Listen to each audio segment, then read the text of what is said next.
ভাইরা আমার বাবাজিরা, কাফের মক্কার কাফেররা বলল, কি বলল? আমরা রাসূলুল্লাহ মানি না, মানি না, মানি না, ওটা কেটে দিন, কেটে দিন, কেটে দিন। তখন নবীজি বলছেন, তোমরা কি মানো?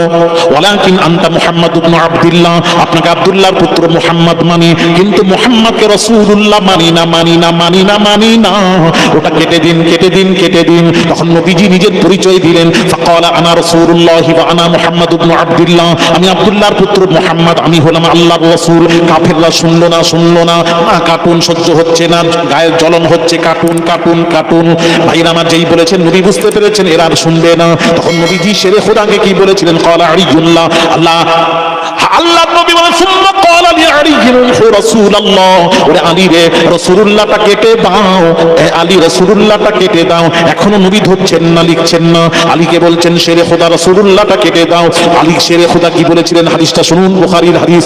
ক্বালা আলিয়ুল্লাহ ওয়াল্লাহি লা মুহুকা আবাদা, ইয়া রাসূলুল্লাহ, ইয়া হাবিবাল্লাহ, হুজুর, যে নামটা আল্লাহর নামের সাথে জড়িত, ওই নামের উপর কলম চালাবো আমি আলী আমার পক্ষে সম্ভব নয়।